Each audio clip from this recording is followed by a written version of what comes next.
అందమైన చర్మ సౌందర్యం మీ సొంతం. Second aqua radiance deep cleansing gel.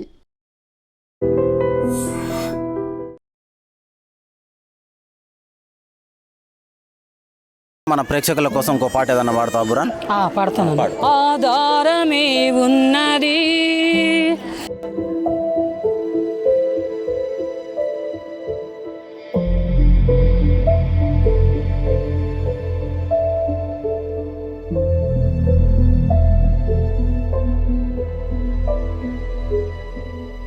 నమస్తే, వెల్కమ్ టు ఐ డ్రీమ్. చాలామందికి ఏంటంటే అవయవ లోపం ఉందని చెప్పి ఏ పని చేసుకోలేకపోతున్నాము, సరిగ్గా చదువుకోలేకపోయినాము, కుటుంబ సభ్యుల సపోర్ట్ లేదని చెప్పేసి చిన్న చిన్న రీజన్స్ తోటి సూసైడ్ చేసుకుంటూ ఉంటారు. అంటే వాళ్ళ జీవితాన్ని చేతులారా వాళ్ళే నాశనం చేసుకుంటూ ఉంటారు. అయితే ఈరోజు మీకు ఒక వ్యక్తిని నేను పరిచయం చేయబోతున్నా. అతను పుట్టుకతోటే అంధుడు. అంటే మనకు ఒక పాటలు పాడుతూ మనకు ఎదురయ్యాడు అనమాట. అతను భిక్షాటన చేస్తూ కనబడుతున్నాడు. బస్టాండ్లలో ఎక్కువ రద్దీ ఉండే ప్రాంతాల్లో తను పాటలు పాడుతూ భిక్షాటన చేస్తూ జీవితాన్ని అనేది సాగిస్తూ ఉన్నాడు. అయితే అసలు పూర్తి వివరాలు అయితే మనకు తెలియదు. మన పక్కనే ఉన్నాడు. ఒకసారి అయితే ఆ అన్నని అడిగి తెలుసుకుందాం. పేరేంది, అసలు ఏ ఊరు, వాళ్ళ కుటుంబ సభ్యులు ఎక్కడ ఉంటారో కూడా అన్నని అడిగి అయితే తెలుసుకుందాము. అన్న, మీ పేరేం పేరే? నా పేరన్నా బురానా. బురానా. ఏ ఊరు మీది? చౌటుప్పలా. ఇప్పుడు ఇక్కడికి ఎందుకు వచ్చారు మీరు? నేను వారంలో 2-3 సార్లు వస్తుంటానన్న. ఇక్కడే భిక్షాట చేయడానికి, పాటలు పాడటానికి వస్తుంటా పోతుంటా. అంటే ఇప్పుడు వారానికి 2-3 సార్లు ఇక్కడికి వస్తుంటారు కదా, ఎవరిని తీసుకొచ్చారు ఇక్కడికి? మీకు కళ్ళు కనబడవు కదా, ఎలా వచ్చారు మీరు? నేను అంజా చప్పునే వస్తానన్నా. బట్టి కర్ర పట్టుకుని చోటుపల్ బస్ ఉంటది, 9:30కు ఉంటది. అక్కడి నుంచి చోటుపల్ నుంచి ఇక్కడికి వచ్చేదాకా 11 అట్లా అవుతుందన్నా. ఇప్పుడు నడుస్తప్పుడు అటు ఇటు తిరుగుతప్పుడు నీ కింద గుంతలు అవన్నీ కనబడుతుంటాయా? ఇది చూపిస్తుంది అన్న, కర్ర చూపిస్తుంది. గుంత అయితే ఇట్లా లోతుకుంటది, మామూలు ప్లేస్ అయితే ఇట్లా నున్నగానే ఉంటది అన్న. ఇప్పుడు కొన్ని చోట్ల ఎత్తు కూడా ఎక్కుతూ ఉంటాం కదా, ఈ కర్ర సాయంతోనే చూసుకుంటావా మొత్తం? అవునన్నా, ఈ కర్రే మొత్తం. అవును. ఇప్పుడు మనం ఉన్న చోట ఏముంది? గుంత ఉందా, ఎత్తుందా? ఏం లేదన్న, మంచిగా ఉంది. ఇది అంటే సాఫ్ గా ఉందా? అవును, నున్నగా ఉందన్న. మీ ఇంట్లో వాళ్ళు ఎక్కడ ఉంటారు? మీ అమ్మ నాన్న, మీ కుటుంబ సభ్యులు ఎక్కడ ఉంటారు? మాదన్న చౌటుపల్ అన్న. చౌటుపల్ పక్కన లక్కారం అని ఉంటది, లక్కారం విలేజ్. ఓకే. అయితే మా 2 తమ్ముళ్ళు పెళ్లిళ్ళు చేసుకోరు, ఎవరంతా వాళ్ళైరానా. నాన్న కాలమేండు. ఇక మా అమ్మ నేను పక్కకు ఒక 2 రూమ్ల రేకుల ఇల్లు తీసుకుని రెంట్కున్నామన్నా. ఇక వాళ్ళు, మా అమ్మ నాన్న ఏం సంపాదించలేదు, మా తమ్ముళ్ళే కష్టపడి ఎవరి వీళ్ళు వాళ్ళే కొనుక్కున్నారు. మేమైతే ఇక మాకు లేదు, మేము రెంట్కున్నామన్నా. ఎక్కడ రెంట్కుంటున్నారు మీరు? లక్కారంలోనా? లక్కారంలోనే. సొంత ఇల్లు లేదు మీకు? లేదు. పింఛన్ వస్తుందా? వస్తుందన్నా. ఈ పాటలు ఎప్పటి నుంచి పాడుతున్నారు బురాన్ గారు మీరు? నేనన్నా 2014 నుంచి పాడుతున్నాను. అంటే ఎట్లా అలవాటు అయింది పాటలు పాడడం? నేనన్నా వాస్తవంగా అయితే నేను చర్చికి వెళ్తుంటానా. ఓకే. చర్చికి వెళ్ళి మళ్ళీ క్యాసెట్లో ఇని గిట్ట నేర్చుకుంటా. ఓకే. అంటే బురాన్ అంటే మీరు ముస్లిమా? అవునన్నా, ముస్లిం. అయితే నాకు ఆరోగ్యం బాగా లేకుండే. ఓకే. అయితే యేసుప్రభుని నమ్ముకున్నాక ఆరోగ్యం మంచిగా ఉంది. ఇక అట్లే ఉన్నానన్న. ఇక ముస్లిం ఆచారం నేను ఆచరించలేదు. ఫస్ట్ అంటే మీరు ఈ ఆరోగ్యం బాగుండక ముందు ముస్లిం ఆచారం పాటించే వాళ్ళ? అవునన్నా. అంటే ఏమైంది? ఆరోగ్యం బాగాలేదంటే ఏం జరిగింది అసలుకి? నాకు చిన్నప్పుడు గుట్కలు తినే అలవాటు ఉన్నాను. గుట్కలు తినే అలవాటు. అది ఎప్పుడు అంటే 2005-04 ప్రాంతంలో. ఎన్ని తినేది రోజు గుట్కలు? రోజుకి 10-20 గుట్కలు తినేదాన్ని. అప్పుడు రూపాయికి 1 గుట్కనే ఉండు. ఓకే. అయితే 10-20 గుట్కలు తినేది, సిగరెట్లు తాగేవాళ్ళు. అంటే ఏమైంది దానివల్ల? ఏమైంది? ఈ గొంతుల లోపల అంతా ఖరాబ్ అయిపోయింది తిని. ఇక హాస్పిటల్కి చూపించుకుంటే ఎంత తక్కువ అయ్యట్లేదు. మా ఇంటి పక్కల క్రైస్తవులు ఉండే. ఓకే. అయితే వాళ్ళు పరిచయం అయితే ఇక వాళ్ళ ద్వారా నేను చర్చికి వెళ్తే అక్కడ ప్రార్థన చేసుకుంటే, యేసుప్రభా నాకు గొంతు బాగా చేయి, మళ్ళీ ఒకసారి నేను గుట్కలు తినాను, సిగరెట్లు తాగాను, ఈ చెడు అలవాట్లు ఏది పెట్టుకొని యేసుప్రభా నాకు బ్రతికిస్తే నీ కోసం బ్రతుకుతాను ప్రభా అని తీర్మానం చేసుకున్నాక అప్పటి నుంచి నాకు దేవుడు బాగా చేసిండు. అంటే ఇప్పుడు హాస్పిటల్ ఒకటి తగ్గలే కానీ చర్చికి పోయినప్పుడు తగ్గింది? అవునన్నా. హాస్పిటల్లో మందులు పనిచేయలే నాకు వాస్తవంగా అయితే. అది తక్కువది, మళ్ళీ ఎప్పటిగానే ఉండదు. దాని ద్వారా రిజల్ట్ ఏం రాలేదన్నా. అంటే మొక్కుకుంటేనే నీకు ఈ సమస్య తీరిందా, లేకపోతే వాళ్ళు ఏదైనా ఇచ్చిరా నీకు తగ్గడానికి? ఏమి ఇవ్వలేదన్నా. హాస్పిటల్ చూపించుకున్న మందులు వేసుకునేది, ప్రార్థనకి వెళ్ళేది. దాని ద్వారా నాకు దేవుడు బాగా చేసిండు. ఇప్పుడు దేవుడి కృపను బట్టి ఇట్లా ఉన్నాను. ఇప్పుడు నువ్వు పాటలు పాడుతుంటావు కదా బురాన్ గారు, ఎలాంటి పాటలు పాడుతుంటారు మీరు? నేను ఎక్కువ క్రిస్టియన్ సాంగ్స్ పాడుతుంటాను. క్రిస్టియన్ సాంగ్స్ అంటే ఈ మన తెలుగు ఫోక్ సాంగ్స్ కానీ సినిమా పాటలు కానీ అవి పాడవా? పాడాను. ఓకే, ఒక పాట ఒకసారి పాడండి మా కోసం. జ్యోతిమయుడా నా ప్రాణ ప్రియుడా స్తుతి మహిమలు నీకే స్తుతి మహిమలు నీకే జ్యోతిమయుడా నా ప్రాణ ప్రియుడా స్తుతి మహిమలు నీకే జ్యోతిమయుడా నా ప్రాణ ప్రియుడా స్తుతి మహిమలు నీకే నా ఆత్మలో అనుక్షణం నా అతిశయము నీవే నా ఆనందము నీవే నా ఆరాధనా నీకే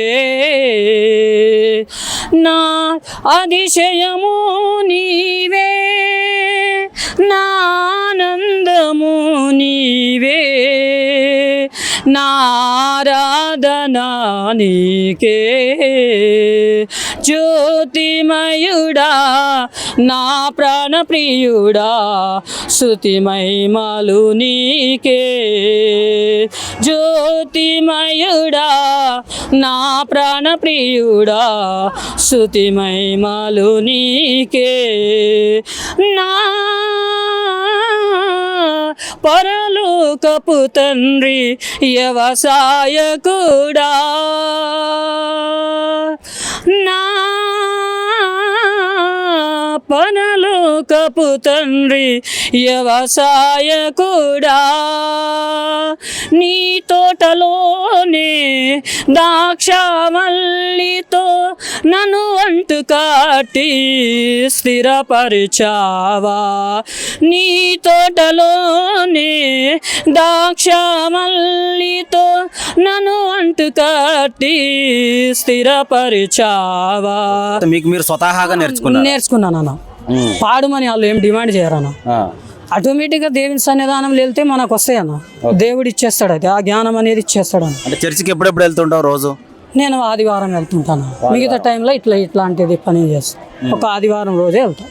ఇప్పుడు మీకు ఎప్పటి నుంచి కనబడట్లేదు ఈ కళ్ళు? ఈ పుట్టుకతోటే అన్న పుట్టుకతోటే అంటే ఎక్కడ చూపించలేదు హాస్పిటల్లో చిన్నప్పుడు? చూపించినామన్నా నాకు రావన్న డాక్టర్ పుట్టుకతోటి పోయినాయి రావన్నారు పుట్టుకపోతే రావన్నారా?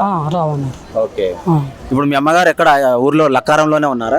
లక్కారంలోనే ఉంటారన్న. మీకు పింఛన్ వస్తుందా గవర్నమెంట్ నుంచి? వస్తుందన్న. వస్తుందా? మీరు ఎంతవరకు చదువుకున్నారు? స్కూల్కి వెళ్ళిరు అసలు? వెళ్ళలేదన్న. వెళ్ళలేదన్న. ఓకే అంటే ఇప్పుడు కొంతమంది ఈ అందులుగా ఉండే వాళ్ళకు కూడా స్కూల్స్ ఉంటాయి కదా? అవునన్న.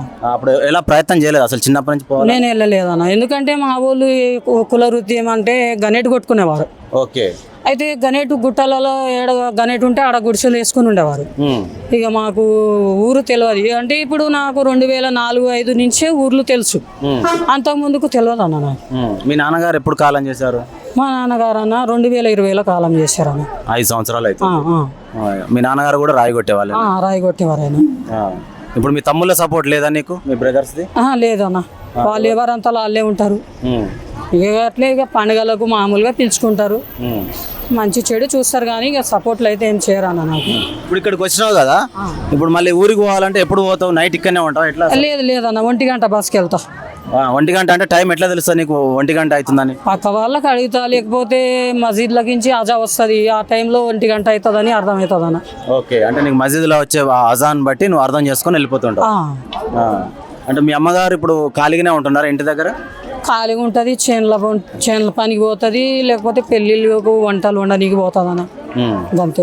ఓకే ఇంకొక పాట మన ప్రేక్షకుల కోసం ఇంకో పాట ఏదన్నా పాడతావు బురాన్? పాడతాను.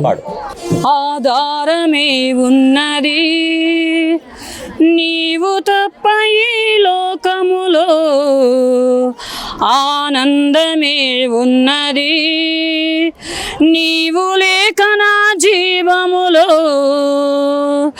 ఆధారమే ఉన్నది నీవు తప్ప ఈ లోకములో ఆనందమే ఉన్నది నీవు లేక నా జీవములో ఆదుకొనుచుంటివే నా కన్న తండ్రి వోలే ఆదరిస్తూ ఉంటివే నా కన్న తల్లి ఓలే, అందుకే నిన్ను ఆరాధించేదా నా యేసయ్యా, అందుకే నిన్ను ఆరాధించేదా, అందుకే నిన్ను ఆరాధించేదా నా యేసయ్యా, అందుకే నిన్ను ఆరాధించేదా. ఓకే బురాన్, ఇప్పుడు మన నువ్వు సినిమా పాటలు వేరే జానపద పాటలు వాడాలనే ఆలోచన నీకు రాలేదు అసలు ఒకసారి? రాలేదన్న, ఇక రాలేదు. ఇప్పుడు నువ్వు గవర్నమెంట్ నుంచి సపోర్ట్ ఏం కోరుకుంటున్నావు బురాన్ అసలు? అంటే ఇల్లు కానీ ఇంకేదైనా సపోర్ట్ ఏం కోరుకుంటున్నావు? ఏం లేదన్న, ఇప్పుడైతే ప్రస్తుతంగా నాకు 4,000 గవర్నమెంట్ పింఛన్ ఇస్తుంది. ఓకే, ఉంటాందుకు ఒక ఇల్లు ఉంటే బాగుంటుండే అని కోరుకుంటున్నాను అంతే. ఓకే, ఉండడానికి ఒక ఇల్లు. సరే, అంటే ఇంకేదన్నా మనం పని చేసుకోవడానికి ఇంకేమైనా ఆధారం చూపించాలని చెప్పి నీకు ఏమైనా ఆలోచన ఉందా? అన్న, నాకు సొంతం ఇల్లు ఉంటే ఇక పని చేసుకోవడానికి టైం అవసరం లేదన్న, వచ్చిన 4,000 తోటి నేను బతకగలుగుతాను. ఓకే, అంతేనా. ఓకే, ఇది బురాన్ జీవిత గాథ. చౌటుప్పల్ దగ్గర లక్కారం అనే ఒక విలేజ్. ఇతను కొంతమంది ఏంటంటే ఇంట్లోనే కూర్చొని నీరసపడుతూ ఉంటారు, వాళ్ళకున్న నమ్మకాన్ని కోల్పోతూ ఉంటారు అనమాట. అంటే మనకున్న అంగవైకల్యము మనకు ముందు ఒక సమస్యగా కనబడకుండా ఉంటే మనం ఏదైనా పని చేసుకోగలుగుతాం. ఈ కర్ర సహాయంతో మనం నడుస్తూ ఉంటే గుంతలు ఉన్నాయా, ఎత్తుగడ్డలు ఉన్నాయా అని చెప్పేసి తను ముందుకు వెళ్ళిపోతూ ఉన్నాడు. చౌటుప్పల్ నుంచి ఇక్కడ ఇబ్రహీంపట్నం బస్టాండ్లో ప్రజెంట్ మనం ఉన్నాము. దాదాపుగా ఒక 40-50 కిలోమీటర్లు తను ట్రావెల్ చేసి వచ్చిండు అనమాట. అంటే బస్ ఎక్కేటప్పుడైనా దిగేటప్పుడు కూడా కర్ర సహాయం తీసుకొని తను వెళ్తూ ఉండడం, భిక్షాటం చేస్తూ ఉండడం, పాటలు పాడుతూ ఉండడం. అంటే తన తల్లిని తను చూసుకుంటూ ఉన్నాడు. అంటే నా అంధత్వం నాకు అడ్డు కాదు, నా కుటుంబ సభ్యులు అంటే నాకు తమ్ముళ్ళు నాకు సపోర్ట్ లేకపోయినప్పటికీ నా తల్లిని నేను చూసుకోగలుగుతా, పాటలు పాడుతూ ఉంటా, నాకు వచ్చిన డబ్బులతోటి నేను నా కుటుంబాన్ని పోషించుకోగలుగుతా. అలాగే నాకు గవర్నమెంట్ నుంచి కూడా కొంత సహాయం అనేది నాకు దొరకాలి, సపోర్ట్ కావాలని చెప్పేసి తను కోరుకుంటున్నాడు. మనం కూడా తనకు గవర్నమెంట్ నుంచి సపోర్ట్ దొరకాలని చెప్పేసి కోరుకుందాం.